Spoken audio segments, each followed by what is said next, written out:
En el día de hoy vamos a estar analizando la genealogía de Jesús y nos vamos a fijar concretamente en algunos detalles y en algunos versículos que según ciertas personas pues son erróneos y tienen contradicciones. Claro, ellos se basan en el infame documento utilizado tanto por musulmanes como mormones, ateos, llamado las 101 contradicciones de la Biblia, pero la realidad es que son todas falsas y es lo que vamos a demostrar a continuación. Una de esas contradicciones, concretamente la número 27, está relacionada con la genealogía de Jesús y plantea lo siguiente: ¿de cuál hijo de David desciende Jesús? ¿De Salomón, como menciona Mateo 1:6? ¿O por el contrario fue de Natán, como dice Lucas 3:31 y 32? Pues bien, ya lo hemos explicado en este canal.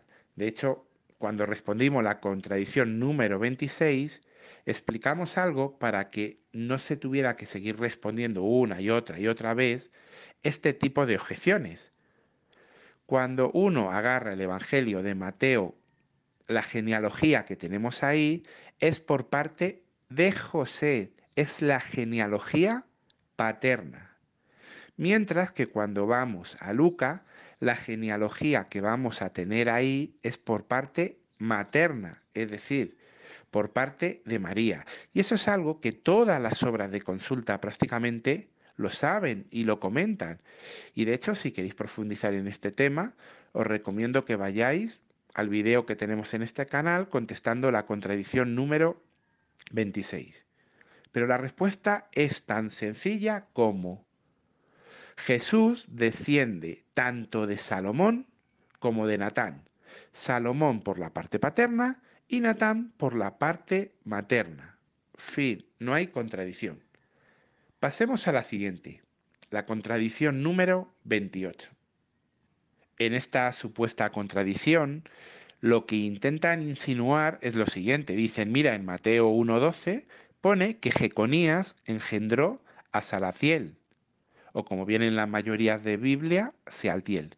Mientras que en Lucas 3, 27, 28 pone que su padre fue Nerí. Entonces, una de dos: o fue Jeconías o fue Nerí. No pueden tener dos padres. Bueno, la respuesta es muy sencilla de explicar y lo vamos a hacer ahora mismo.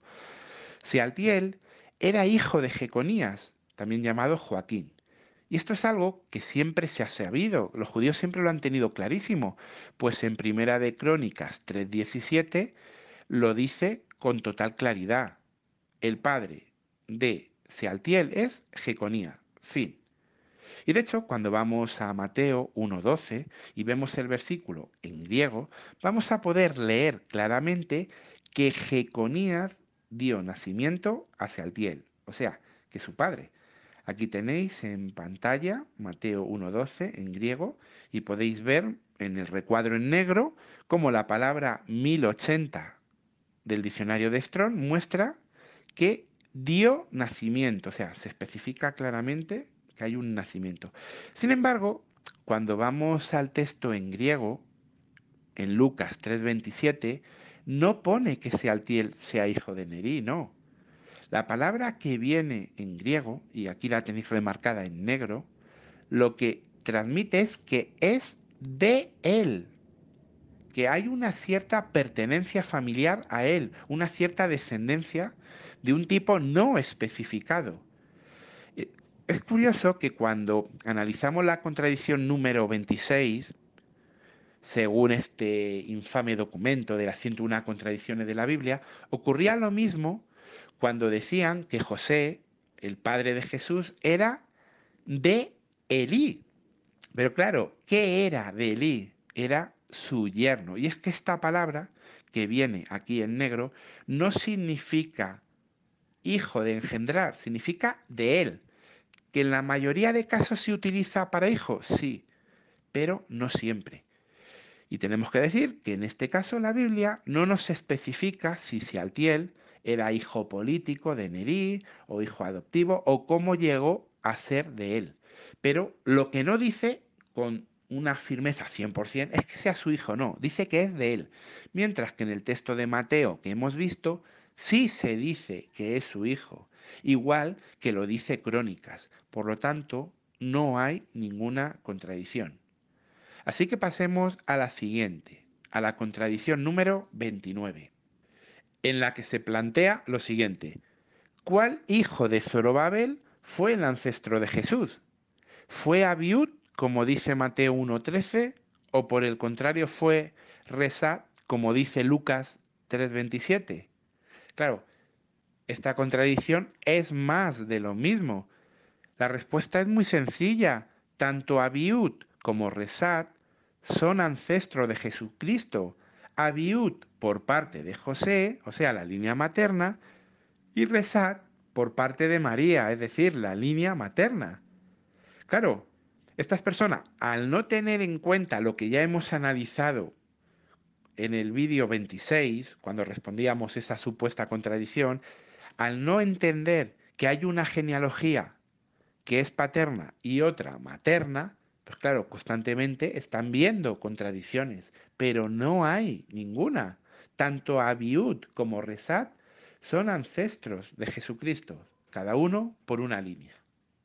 Es muy importante, de verdad, es muy importante que nosotros entendamos ese punto de las dos genealogías y si no hemos visto el vídeo 26 en donde respondemos este tema, por favor, verlo porque os va a ser muy útil para poder explicarlo a las personas. Y bueno, pasemos a la contradicción número 30. Y allí se cuestiona lo siguiente. Dicen, Mateo 1.8 dice que el padre de Ocías es Jorán, pero claro, Segunda de Crónicas 26.1 dice que fue Amasías. Por lo tanto, hay una contradicción, no puede tener dos padres. Bueno, la respuesta es muy sencilla. El padre de Ocías, al cual se le llama también Azarías en la Biblia, fue Amasías. Y lo repetimos en voz alta y de manera muy tajante. El padre de Ocías fue Amasías. Y eso es algo que todas las personas que hemos estudiado la Biblia sabemos. O sea, no vamos a encontrar a un judío o un cristiano estudioso que piense que Jorán, la forma abreviada del nombre Jeorán, sea padre de Ocías, sino que todos sabemos que es su tatarabuelo. Y lo sabemos porque leemos la Biblia. Lo sabemos porque la estudiamos y porque no nos basamos simplemente en un texto aislado, sino que la leemos completamente. Cuando uno va a Primera de Crónicas, capítulo 3, versículos 11 y 12, allí viene una genealogía en la que se ve claramente, pero muy claramente, que Jorán es el tatarabuelo de Ocías. Claro, esta gente no lee esto, simplemente se limita a decir la Biblia tiene contradicciones, no investigan. Yo aquí he puesto un recuadrito en color para que se vea más fácil esta cronología, esta genealogía que tenemos en Primera de Crónicas 3, 11 y 12, que demuestra, pero demuestra sin ninguna duda, que Jorán era el tatarabuelo de Ocías. El padre, pues ya no lo dice Segunda de Crónicas 26.1, Amasías. ¿Dónde está la contradicción? Ahora bien, ¿por qué Mateo decide omitir a Ocosías, a Joás y a Amasías yendo directamente en la genealogía de Jorán a Ocías? Pues bien, la razón es que Mateo usó una genealogía abreviada. Mateo hace esto de manera intencional, para hacer una simétrica división de tres niveles. De hecho, lo que ocurre aquí, que omite algunos nombres, vuelve a ocurrir en Mateo 1, versículo 11, en donde él va a saltar la generación entre Josías y Jeconías. Claro, esta práctica de hacer genealogías abreviadas o listados en los que se omitían intencionalmente nombres que no eran necesarios para el objetivo final del listado, era una práctica común entre los judíos. Anteriormente ya vimos en este canal que tanto Esdras como Nehemías usaron esa técnica, por lo que tenemos que decir que nuevamente las personas que acusan a la Biblia de contradicción se equivocan. No hay ninguna contradicción. Lo que sí hay es mucho desconocimiento de la Biblia y de las costumbres hebreas. Y claro, y lo que escasea es la sinceridad y gana de investigar los asuntos antes de acusar a la Biblia. Ya lo hemos contestado. Jorán era el tatarabuelo de Ocías y Amasías su padre. Bueno, sigamos. La contradicción número 31. ¿Quién fue el padre de Jeconías? Bueno, Mateo capítulo 1, versículo 11 dice que fue Josías. Sin embargo, Primera de Crónicas 3:16 dice que fue Joaquín, o como también se le llama, Jehoiaquín. Pues bien, el padre de Jeconías, a que también se le llama Conías, fue Jehoiaquín. Lo decimos claramente. El padre de Jeconías fue Jehoiaquín, o sea, Joaquín. Como nos muestra Jeremías 22:24 y el texto de Primera de Crónicas 3:16. Mientras que Josías era el abuelo de Jeconías, como se muestra en Primera de Crónicas 3:15. Es decir, tan solo hay que mirar un versículo antes del que citan estas personas como que es una contradicción para observar que no hay error alguno. Y es que, como ya explicamos, acabamos de explicarlo ahora mismo, Mateo usó un tipo de genealogía abreviada. Además, a todo esto podemos añadir un detalle, y es que los judíos se caracterizaban por conocer muy bien las genealogías y tener unos registros muy exactos. Si Mateo se hubiera equivocado en un solo dato, los enemigos del cristianismo lo hubieran utilizado sin dudarlo. Pero esto no pasó, pues era muy evidente que Josías era el abuelo y no el padre, y que Mateo simplemente usó la técnica de la genealogía abreviada, técnica que utilizaron Esdras y Nehemías en su listado. Nuevamente, no hay ninguna contradicción. Y bueno, vamos a analizar una última, la contradicción número 32, en donde se plantea lo siguiente. ¿Cuántas generaciones hubo desde la deportación de Babilonia hasta Cristo? Porque Mateo, capítulo 1, versículo 17, dice que fueron 14 generaciones. Pero si lo contamos, como ellos dicen, si vamos de Mateo 1, del versículo 12 al 16 contando, solo van a aparecer 13. Bueno, ¿es esto verdad? Pues bueno, esto es tan fácil de responder como simplemente contar.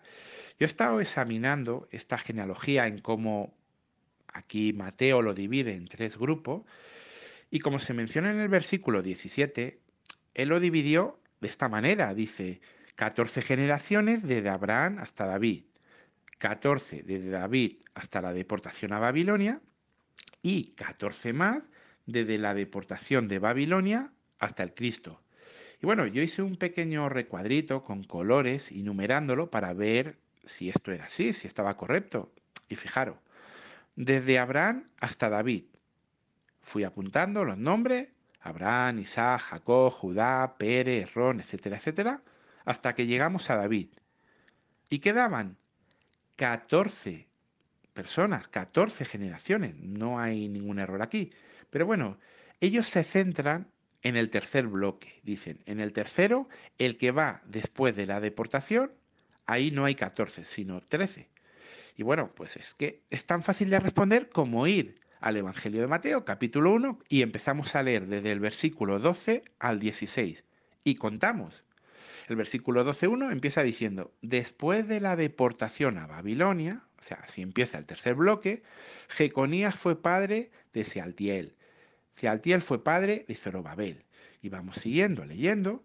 Yo para facilitarlo, para que me fuera más fácil, nuevamente lo puse en un recuadro con números. Jeconías, Sealtiel, Zorobabel, Abiú, Eliaquín, Azor, Sadot, Aquín, Eliud, Eleazar, Matán, Jacob, José y Jesús. ¿Y cuántos me salen?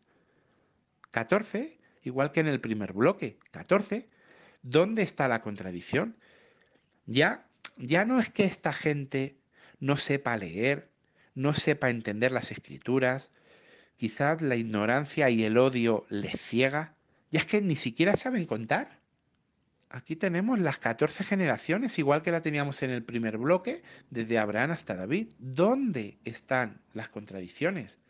Y bueno, en este vídeo que hemos hecho hoy, que ha sido un poco más largo de lo normal, hemos contestado desde la supuesta contradicción número 27 hasta la 32. Claro, el infame documento que estamos aquí desmantelando, las 101 contradicciones de la Biblia, es muy largo y nos va a llevar mucho tiempo. Pero tenemos que reflexionar, tenemos que reflexionar. Si alguien pone una denuncia falsa a alguien y se demuestra que es falsa, y otra, y otra, y otra, y otra vez, ya no se le puede dar credibilidad. Ya hemos contestado 32 denuncias falsas contra la Biblia. ¿Qué credibilidad tiene este tipo de personas? Sí, vamos a responder el resto, pero nos va a llevar tiempo. Si cuando nosotros leemos la Biblia hay algo que no entendamos, no pensemos como esta gente, hoy una contradicción, no, hay una respuesta. Lo estamos demostrando, cada vez que estudiamos y profundizamos hay respuestas. Y bueno, pues vamos a dejar hasta aquí este vídeo. La semana que viene analizaremos la siguiente contradicción, la número 33. También está relacionada con la genealogía de Jesús, pero debido a que la respuesta va a ser un poco más compleja, a esa le vamos a dedicar un vídeo en exclusividad. Y bueno, antes de despedirme, pediros a todos que por favor deis al like si os ha gustado este vídeo, podáis suscribiros al canal y podáis compartirlo, porque así podremos llegar a más personas y podremos también ayudar a más gente a entender que la Biblia es perfecta y que es la palabra de Jehová. Un saludo a todos.